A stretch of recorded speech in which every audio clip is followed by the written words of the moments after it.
Coba itu bangunkan yang tidur itu. Ya. Pak Hasim tidur ya?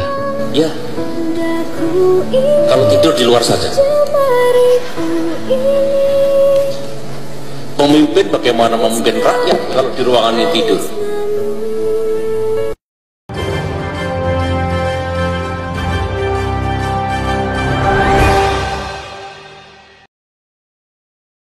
Assalamualaikum warahmatullahi wabarakatuh.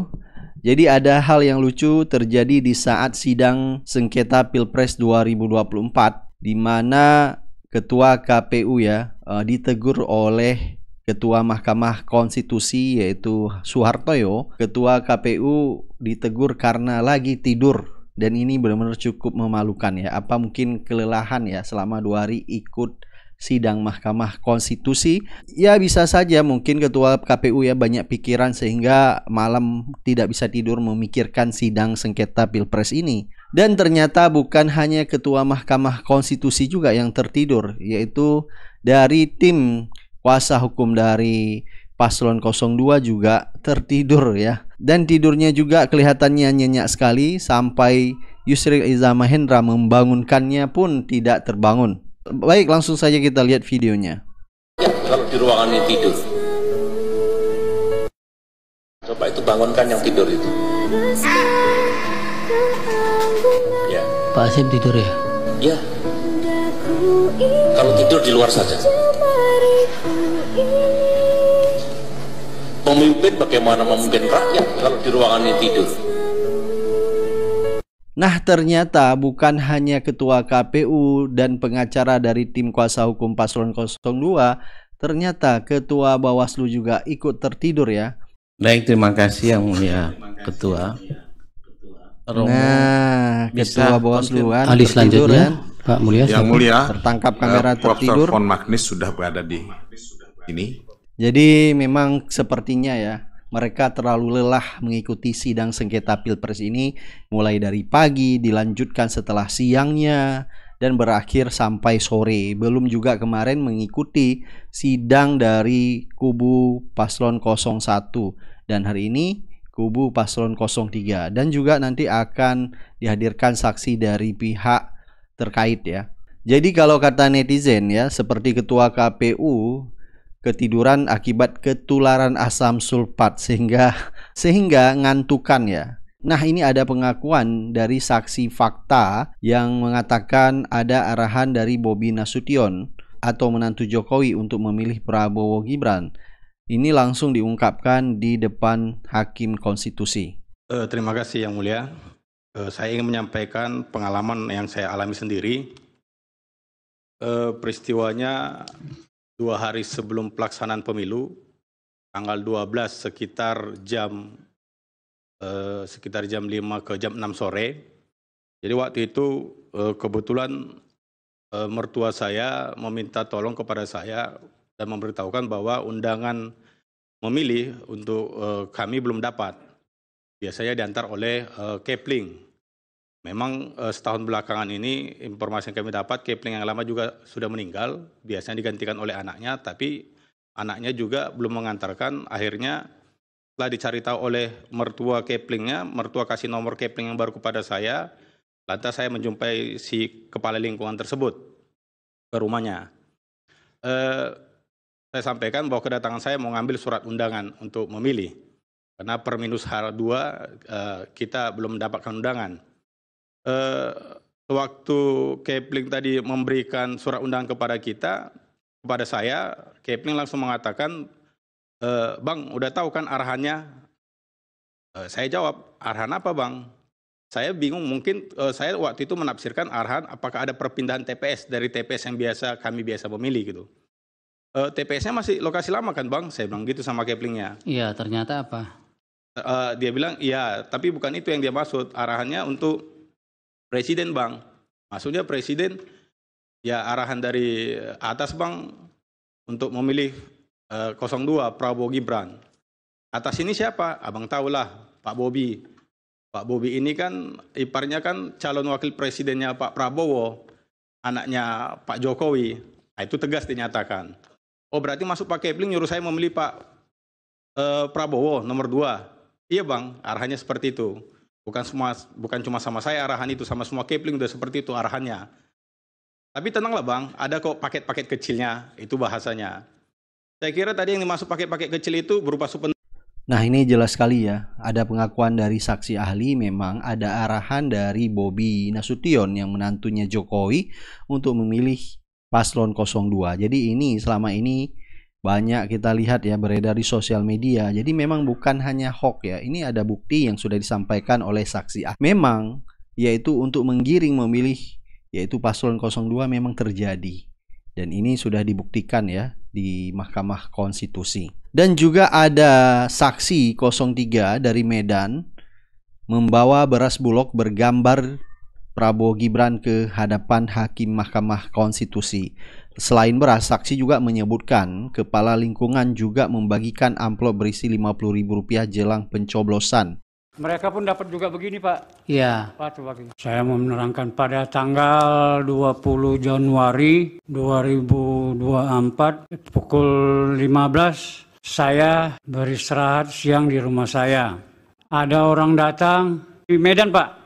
Oh di Medan. Nah, berdialog ternyata Kepling lingkungan 1 Pak. Kepala? Yang bernama Supriyadi. Kepala lingkungan. Nah, menyatakan ini ada beras bansos, tapi nanti untuk 02. Jangan lupa, nanti untuk 02. Dialog tersebut saya naik kemarahan saya, karena saya mantan pengurus PAC PDI Perjuangan Kecamatan Medan Petisa. Ya, nggak sesuai dengan hati Bapak. Langsung saya keluar dari kamar, menemui Kepling lingkungan 1, mengatakan mengadiknya, kamu jangan paksa-paksa. Akhirnya diterima oleh Bapak.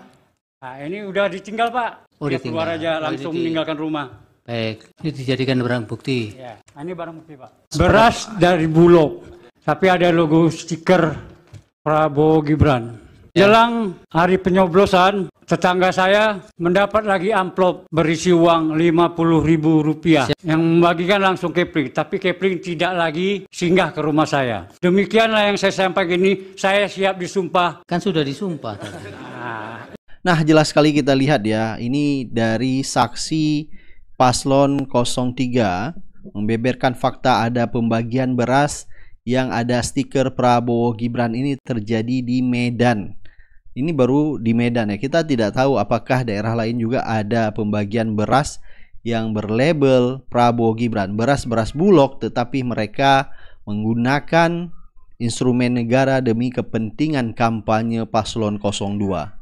Jadi kecurangan itu memang benar-benar terjadi, bukan hanya hoax ya, yang selama ini beredar di sosial media yang dikatakan TSM memang benar adanya dan sudah diungkapkan oleh saksi di Mahkamah Konstitusi. Dan juga ada dari saksi dari paslon 03 mempraktekkan kecurangan petugas TPS yang mengkampanyekan Prabowo Gibran. Ketua RT 03 Sutarman sebagai itu tempatnya itu Pak di lokasinya. Terus yang lainnya Njet itu ketua RW 02. Orang tersebut dipimpin oleh Camat Rudianto SH, itu yang dikatakan 1, 2, 3, dan yang memimpin di barisan itu sekretariat PPS, orang sekretariat PPS Puji Setiabudi. Semua ada berapa itu? Semuanya ada 7 orang berikut camat, tapi yang di belakang masyarakat banyak gitu Pak. Berapa orang? Semua yang sudah ada bukti aja yang sudah dipanggil ke Bawaslu itu kan saya tindak lanjuti, itu sudah 18 orang yang dipanggil. Saudara nggak ikut? Saya juga dipanggil, ikut hari pertama saya, hari kedua Pak Kepala Desa dan lain-lainnya itu hari kedua. Semuanya yang sudah dipanggil di Bawaslu itu 18 orang. Tapi sampai dengan hari ini saya tidak mendengar dan tidak tahu tindakannya itu seperti apa. Waktu kegiatan itu saudara ikut tidak? Waktu kegiatan di kampung saya melihat, karena itu di kampung saya dekat saya. Tidak ikut ya tapi ya? Tapi tidak ikut saya karena orang-orang itu semua sudah tahu bahwa saya orang kader PDI Perjuangan. Begitu Pak. Dan waktu itu, waktu kejadiannya itu kan malam hari Selasa malam Rabu. tanggal 6 malam tanggal 7. Pas tanggal 7-nya saya langsung laporkan ke Panwas. Panwas. Ini sebentar. Ini kegiatannya seperti apa sih Pak? Forumnya kegiatannya itu, mohon maaf ya saya praktekkan ya. Sebentar ya, saya berdiri ya. Kan orang itu berbaris semua. Berbaris. Di lapangan ini? Di depan rumah, di ketua RT. Pak Camatnya di depan. Yang di sininya kepala desa. Yang di sininya tokoh masyarakat yang ke satunya. Itu yang mimpin yelnya itu orang sekretariat PPS. Kami relawan Iing siap untuk memenangkan Prabowo Gibran 1 putaran. Siap katanya semua kan begitu. Camat apanya di sini? Pegang. Gitu. Dan setelah itu ini 18 orang ya? Setelah itu gitu Pak Mehmet. Besoknya kan saya lapor ke Panwas. Saya lapor ke Panwas tanggal 7 jam 9 pagi. Laporkan, ditangani. Ada buktinya, bukti saya laporannya saya udah berikan ke tim hukum saya. Bukan, Pak Mehmet enggak dokumentasikan? Iya. HP lewat? Iya, waktu saya lapor, saya foto itunya, dokumenkan gitu. Setiap itu saya ada. Foto termasuk itu apa? Videonya ada, sudah saya serahkan ke tim hukum saya. Gitu. Sudah jadi bagian dari alat bukti, Pak? Udah Pak. Mulia? Jadi saya nggak ngarang-ngarang Pak, karena kan udah disumpah dari pagi. Iya. Saya orang Islam lagi puasa Pak. Jangan banyak pertanyaan yang berbulat-bulat nanti yang lain. Saya sejelasnya itu. Loh Bapak di sini untuk ditanya. Karena saya nggak ngerti yang lain-lain selain daripada yang ada yang saya alami, yang saya lihat. Iya. Saya nggak bisa ngarang, nggak bisa ngurangi, nggak bisa menambahi. Seperti itu. Sudah cukup. Kalau begitu. Iya. Pak, iya sudah. Gimana Pak? Enggak ditanya lagi, nanti ditanya yang lain. Sekarang Pak Mufti. Nah, sampai Ketua Mahkamah Konstitusi ketawa. Jadi mungkin Bapak ini orangnya terlalu polos. Biasa kalau orang polos biasanya jujur, berbicara apa adanya ya. Nah, ini ada yang mengejutkan, yaitu PDIP resmi gugat KPU ke PT UN gara-gara loloskan Gibran jadi cawapres. Jadi langsung melaporkan ya ke PT UN.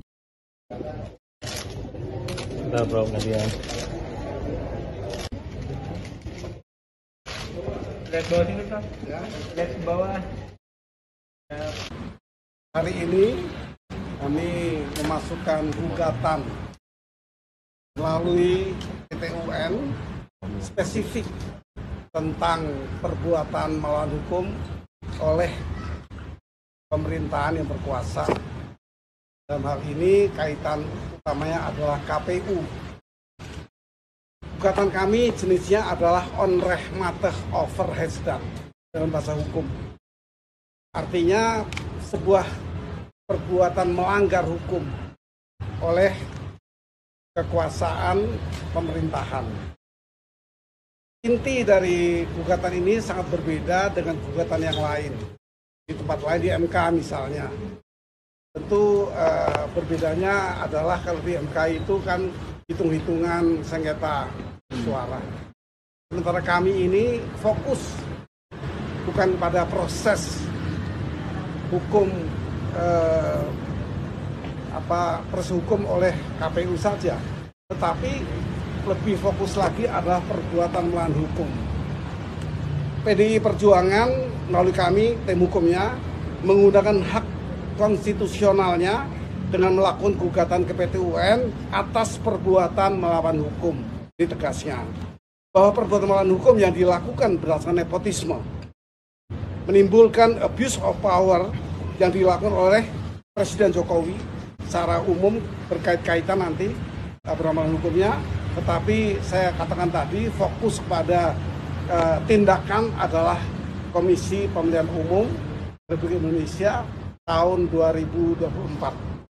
Bahwa perbuatan melawan tersebut berdampak pada penetapan calon presiden dan wakil presiden yang meloloskan Gibran Raka Buming Raka. Pelaksanaannya adalah satu tindakan yang dilakukan oleh aparatur negara. Penggunaan sumber daya negara yang menguntungkan paslon 02 serta hasil perolehan pemilu presiden dan wakil presiden. Nah, kalau kita lihat memang sepertinya KPU sudah mulai ketar-ketir ya. Jadi bukan hanya digugat ke MK saja tetapi digugat ke PT UN akibat meloloskan Gibran. Pantes saja ketua KPU tertidur saking banyaknya pikiran yang dipikirkan. Mungkin tidak mau berpikir akhirnya tertidur di depan Hakim Konstitusi. Nah, ini ada juga tim kuasa hukum dari Paslon 01 meminta Presiden Jokowi hadir sebagai saksi dalam sidang sengketa pra-pemilu 2024 untuk konfirmasi terkait bansos senilai 496 triliun. Makanya kemudian hadir. Kami sebenarnya ingin mengusulkan Pak Jokowi juga dipanggil, karena itu penting sekali. Mungkinkan Pak? Memungkinkan Pak Jokowi hadir? Kalau kami memungkinkan untuk meminta pada Mahkamah Konstitusi, kalau kebanyakan Mahkamah Konstitusi harus hadir, bukan gitu dong. Tapi berarti belum ada update dari MK ya Pak soal undangan itu ya Pak? Belum ada. Mudah-mudahan, feeling saya mudah-mudahan nanti selesai pemeriksaan kita semua. Karena ternyata ada satu jadwal, kalau dalam jadwalnya MK itu yang tanggal 5 kalau nggak salah, itu masih dikosongi. Bisa di situ ya? Masih kemungkinan tuh ada dua. Satu ahli-ahli atau saksi-saksi yang tidak sempat karena satu alasan satu dan lain halnya itu tidak bisa diperiksa, maka akan digunakan tanggal 5 itu. Atau saksi-saksi lain yang diperlukan oleh mahkamah tapi tidak pernah dimintakan oleh para pihak tapi belum bisa dihadirkan. Kemungkinan ya. Kita harus berprasangka baik. Nah, kemarin Ketua Mahkamah Konstitusi Suhartoyo mengatakan berdasarkan hasil rapat para hakim, jadi ada 4 menteri yang akan dipanggil. Di antaranya adalah Menko PMK Muhadjir Effendi, Menko Perekonomian Erlangga Hartarto, Menkyu Sri Mulyani, dan Mensos Tri Risma Mahrini, serta dari DKPP. Jadi ada 4 menteri dan satu lagi dari DKPP menjadi saksi di Mahkamah Konstitusi. Jadi alasan Ketua Mahkamah Konstitusi memanggil 4 menteri tersebut yaitu berdasarkan kebutuhan dari MK. Jadi ini semata-mata hanya kepentingan para hakim ya, untuk mengabulkan permintaan pemohon dan mengambil sikap tersendiri karena sikap jabatan yang nanti mudah-mudahan bisa didengar katanya pada hari Jumat. Nah, apabila 4 menteri yang dipanggil oleh MK tidak hadir, maka kata pakar hukum tata negara, jika tidak hadir bisa dipanggil paksa. Tetap kita akan saksikan, kita pantau ya berjalannya sidang sengketa Pilpres 2024. Jadi saksi menteri ini akan rencana dihadirkan pada hari Jumat mendatang. Baik, sampai ketemu lagi di video selanjutnya. Assalamualaikum warahmatullahi wabarakatuh.